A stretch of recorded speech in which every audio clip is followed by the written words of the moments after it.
Assalamualaikum warahmatullahi wabarakatuh.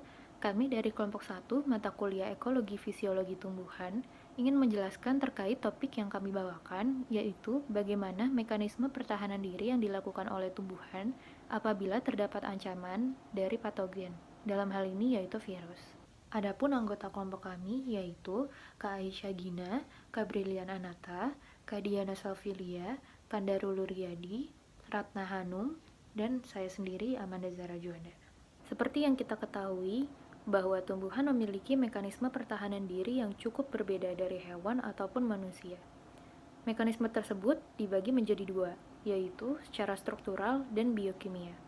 Berdasarkan mekanisme secara struktural, tumbuhan memiliki mekanisme yang berbeda antara satu dan yang lainnya, seperti halnya kaktus yang memiliki duri kecil, atau tumbuhan berkayu yang memiliki duri besar, tumbuhan yang memiliki trikom atau duri-duri halus pada permukaannya, atau juga kutikula yang terdapat pada permukaan daun juga merupakan mekanisme pertahanan diri yang dilakukan untuk menghindari herbivore atau predator. Sementara itu, berdasarkan biokimia, tumbuhan juga dapat mempertahankan diri dengan menghasilkan metabolit sekunder yang meliputi kelompok terpenoid, alkaloid, flavonoid, atau steroid.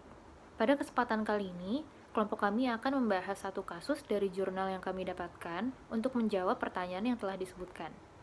Dari jurnal yang berjudul Ketahanan Biokimia Tanaman Cabai terhadap Begomovirus Penyebab Penyakit Daun Keriting Kuning, di mana pada jurnal ini akan lebih membahas mekanisme pertahanan diri yang dilakukan oleh tumbuhan apabila adanya patogen virus secara biokimia dengan memproduksi serta mengakumulasi asam salisilat dan peroksidase. Begomovirus, penyebab penyakit daun keriting kuning atau PLCV, merupakan virus utama yang menginfeksi tanaman cabai di Indonesia dan menyebabkan penurunan produktivitas hingga 100%. Penanaman varietas cabai tahan virus merupakan salah satu strategi pengendalian penyakit yang diandalkan. Akan tetapi, hingga saat ini belum tersedia varietas komersil cabai yang tahan terhadap infeksi PLCV. Upaya pengendalian lebih banyak dilakukan melalui modifikasi lingkungan tumbuh tanaman dengan beberapa cara kultur teknis, misalnya perlindungan bibit dengan sungkup kedap serangga dan penanaman tumbuhan pinggir. Tanaman cabai terinfeksi virus melalui serangga vektor kutu kebul Bemisia tabaci yang dibawa melalui stiletnya. Apabila virus berhasil melewati pertahanan struktural seperti trikom dan mencapai jaringan floem, barulah terjadi respon pertahanan biokimia, menyebabkan gen resisten mengaktifkan jalur sinyal transduksi asam salisilat dan memobilisasi metabolit sekunder seperti enzim peroksidase ke seluruh bagian tanaman. Pada kesempatan ini, kami akan membahas suatu jurnal yang bertujuan untuk membandingkan aktivitas asam salisilat dan enzim peroksidase pada beberapa genotipe cabai ketika terinfeksi oleh PLCV. Selanjutnya, saya akan menjelaskan metodologi yang digunakan. Tumbuhan cabai yang digunakan terdiri dari 6 genotipe yang terbagi atas genotipe tahan, moderat rentan, dan rentan. Penularan PLCV dilakukan melalui serangga vektor kutu kebul. Setiap 10 ekor kutu kebul terinfeksi dimasukkan ke tanaman yang telah berumur 15 hari setelah semai. Lalu ditutup kain kasa selama 48 jam masa inokulasi dan setelah itu kutu kebul dimatikan dengan insektisida. Tanaman yang tidak diinfeksikan menjadi kontrol. Lalu analisis asam salisilat dilakukan dengan HPLC. Untuk perbandingan, digunakan kotiledon hingga daun termuda dari ke-6 genotipe pada waktu 12 jam setelah inokulasi. Lalu pada genotipe rentan, dilakukan pada beberapa interval waktu, yaitu 48, 72, 96, dan 120 jam setelah inokulasi.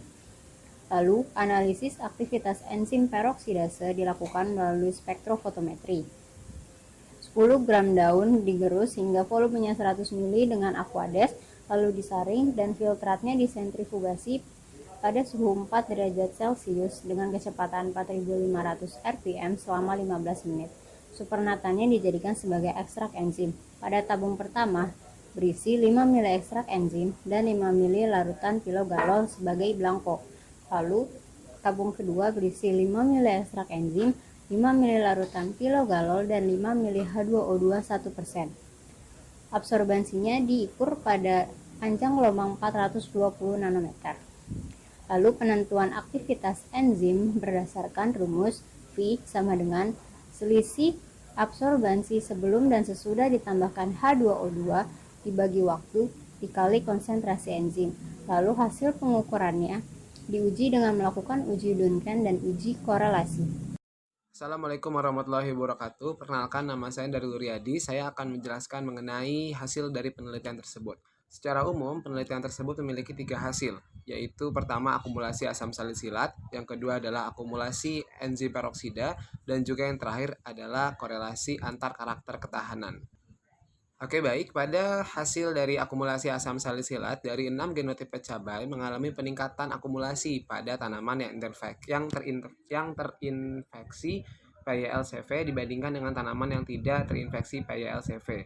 Kenaikan tersebut dalam kisaran 7% hingga 23%. Baik, selanjutnya untuk akumulasi enzim peroksida, yang pertama adalah hasilnya bahwa konsentrasi enzim berpengaruh nyata berdasarkan analisis dari ragam konsentrasinya. Kemudian yang kedua, untuk hasil enzim peroksida tertinggi terletak pada genotipe IPB C14 dan juga IPB C26. Kemudian yang ketiga, hampir mirip dengan akumulasi asam salisilat, akumulasi dari enzim peroksida mengalami peningkatan akumulasi pada tanaman cabai yang terinfeksi PYLCV dibandingkan dengan tanaman cabai yang tidak terinfeksi PYLCV. Baik, yang terakhir adanya tentang korelasi antar karakter ketahanan. Karakter ketahanan terdiri dari 3. Yang pertama adanya panjang sel palisade, yang kedua adanya lebar sel palisade, dan yang ketiga tentang ketebalan daun.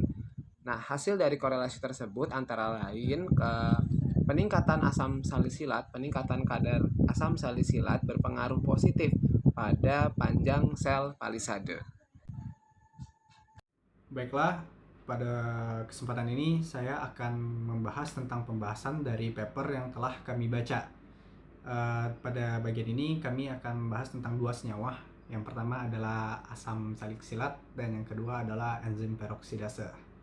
Pertama, asam salisilat merupakan bagian dari senyawa kimia yang berperan sebagai induksi, sehingga suatu tanaman memiliki ketahanan terhadap beberapa jenis patogen tertentu, salah satunya virus.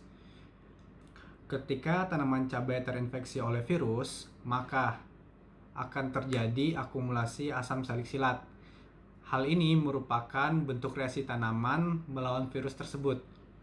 Contohnya pada varietas tanaman yang rentan yaitu genotip 35C2, di mana di sana ditemukan akumulasi asam salisilat yang tinggi. Hal ini menunjukkan bahwa cabai mengaktifkan mekanisme ketahanan biokimia terhadap infeksi virus. Yang kedua adalah aktivitas dari enzim peroksidase yang merupakan indikator respon terhadap tanaman terhadap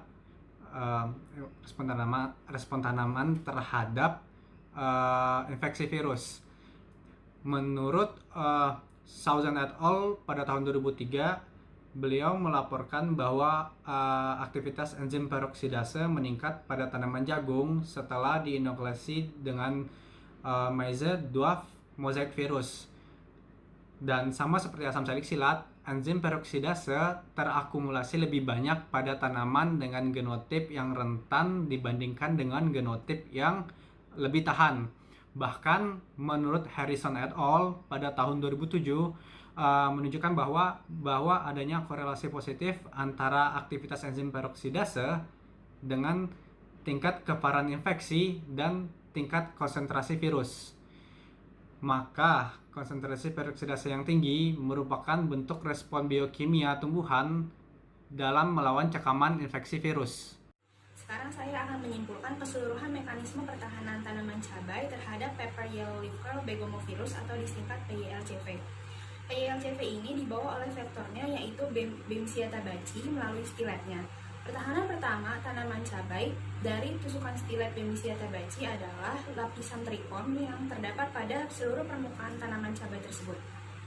Lalu apabila tetap terjadi tusukan dan virus masuk, maka akan dihalangi agar tidak memasuki jaringan yang lebih dalam lagi oleh sel-sel palisade. Namun, apabila tetap masuk ke jaringan yang lebih dalam lagi dan telah sampai ke jaringan floem, maka gen resisten akan mengaktifkan jalur sinyal transduksi asam salisilat dan juga memproduksi metabolit sekunder seperti enzim peroksidase. Asam salisilat yang telah terakumulasi akan memobilisasi seluruh produksi metabolit sekunder tersebut ke seluruh bagian tanaman. Nah, di jaringan yang belum terinfeksi tersebut, asam salisilat ini akan meningkatkan resistensi terhadap PYLCV dengan cara memperpanjang ukuran sel-sel palisade.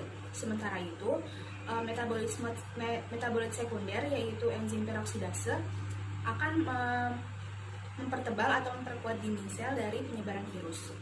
Sementara itu, di jaringan yang telah terinfeksi terlebih dahulu oleh PYLCV akan melakukan senescence atau penuaan dini serta melakukan apoptosis.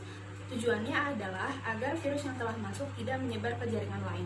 Hasilnya, mekanisme pertahanan tanaman cabai terhadap PYLCV akan meningkat. Namun, hal tersebut tidak berarti tanaman cabai sudah resisten terhadap virus PYLCV. Karena kita juga harus memperhatikan faktor dari tanaman cabai maupun dari virusnya pada infeksi selanjutnya. Sekian hasil pemaparan kelompok kami mengenai contoh kasus cara tanaman mempertahankan diri dari serangan virus patogen virus. Terima kasih telah mendengarkan. Wassalamualaikum warahmatullahi wabarakatuh.